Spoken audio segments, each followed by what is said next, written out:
নমস্কাৰ মই আছোঁ আপোনালোকৰ ডিজিটেল মিত্ৰ ভেকেঞ্চি ওলাইছে এয়াৰপোৰ্ট অথৰিটি অফ ইণ্ডিয়াত এই ভিডিঅ'টো ষ্টাৰ্ট কৰাৰ আগতে মই এটা কথা কৈ দিওঁ ইয়াত যিখিনি পোষ্ট আছে সেই পোষ্টখিনি মই প্ৰথম হায়াৰ পোষ্টৰ পৰা ল' পোষ্টলৈকে মানে হায়াৰ এডুকেশ্যন ডিগ্ৰীৰ পৰা 10 পাছলৈকে যিখিনি পোষ্ট আছে এটা এটাকৈ কৈ যাম গতিকে আপোনালোকে ষ্টাৰ্টিঙতে অধৈৰ্য হৈ নাযাব যে ক্লাছ 10 পাছ বা 12 পাছখিনি পোষ্ট ক'ত আছে বুলি আপোনালোকে সম্পূৰ্ণ ভিডিঅ'টো চাব মই পুৰা ডেছক্ৰাইব কৰিম সকলোখিনি প্ৰথমটো হৈছে সিনিয়ৰ এছিষ্টেণ্ট ইলেক্ট্ৰনিক্স ইয়াত টোটেল পোষ্ট আছে 5টা এডুকেশ্যন কোৱালিফিকেশ্যন হ'ব লাগিব diploma in electronics telecommunication radio' engineering experience হ'ব লাগিব 2 years relevant experience in the concerned discipline মানে সিনিয়ৰ এছিষ্টেণ্ট পোষ্টত আপুনি মিনিমাম 2 বছৰ এক্সপিৰিয়েঞ্চ থাকিব লাগিব সেকেন্ড পোষ্টটো হ'ল জুনিয়ৰ এছিষ্টেণ্ট ইয়াৰ টোটেল পোষ্ট আছে 2টা এডুকেশ্যন কোৱালিফিকেশ্যন এনি গ্ৰেজুৱেট ইয়াত কোনো এক্সপিৰিয়েঞ্চৰ দৰকাৰ নাথাকে তাৰ পিছৰ পোষ্টটো হ'ল জুনিয়ৰ এছিষ্টেণ্ট ফায়াৰ ছাৰ্ভিচ ইয়াত টোটেল পোষ্ট আছে 7টা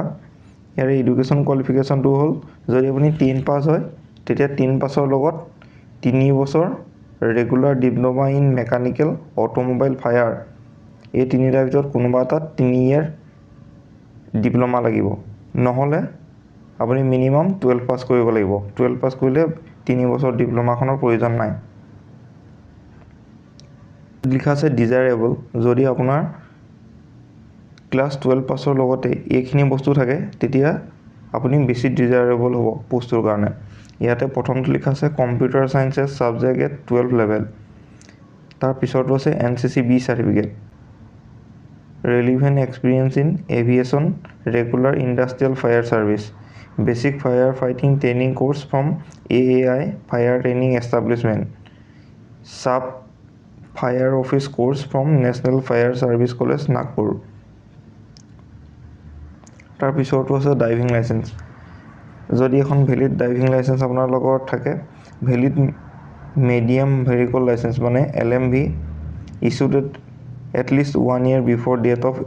এডভাৰটাইজমেণ্ট যিটো এডভাৰটাইজমেণ্ট ডেট দি আছে তাৰ মিনিমাম 1 বছৰ আগৰ ভেলিড ড্ৰাইভিং লাইচেন্স হ'ব লাগিব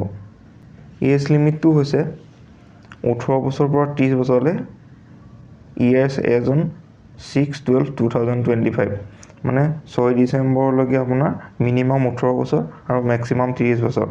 হ'ব লাগিব এইটো জেনেৰেল কেটেগৰীৰ কাৰণে এজ ৰিলেক্সেশ্যনখিনি থাকিব ST SC কাৰণে 5 বছৰ OBC কাৰণে 3 বছৰ PWD কাৰণে 10 বছৰ PWD OBC কাৰণে 13 বছৰ আৰু PWD ST SC কাৰণে 15 বছৰ PWD মানে কি বুলি কৈছে পাৰ্সন উইথ ডিজেবিলিটিজ সেইখিনিৰ কাৰণে মানে অলপ এক্সট্ৰা হয় এপ্লিকেশ্যন ফিৰ ক্ষেত্ৰত women ST SC PWD ex servicemen এইখিনিৰ কাৰণে কোনো এপ্লিকেশ্যন ফিজ নাই জেনেৰেল EWS আৰু OBC কাৰণে 1000 পেমেন্ট মেথডটো হ'ব অনলাইন ইয়াৰ যেটো এপ্লিকেশ্যন লিংক হেতু মই ভিডিও ডেসক্ৰিপচনত দি দিম তাত ক্লিক কৰি আপোনালোকে এপ্লাই কৰিব পাৰিব আৰু ইয়াৰ যিখন এডভাৰটাইজমেন্ট যদি এডভাৰটাইজমেন্টখন চাব বিচাৰে তাৰো লিংকটো মই ভিডিও ডেসক্ৰিপচনত দি দিম তাত ক্লিক কৰি আপোনালোকে অফিচিয়েল এডভাৰটাইজমেন্টখন চাব পাৰিব ইয়াৰ এপ্লিকেশ্যন ষ্টাৰ্ট ডেট 12 ডিচেম্বৰৰ পৰা আৰম্ভ হৈ গৈছে আৰু লাষ্ট ডেট হ'ব 11 জানুৱাৰীলৈকে গতিকে বেছি দিন নাই আৰু এই দিনকেইটাৰ ভিতৰতে আপোনালোকে এপ্লাই কৰিব লাগিব যদি ভিডিওটো ভাল পালে তেতিয়ালে লগৰ বন্ধু বান্ধৱীসকলৰ লগত শ্বেয়াৰ কৰি দিব চেনেলটো সাবস্ক্ৰাইব কৰি ল'ব আৰু এটা লাইক কৰি দিব ভিডিওটো ধন্যবাদ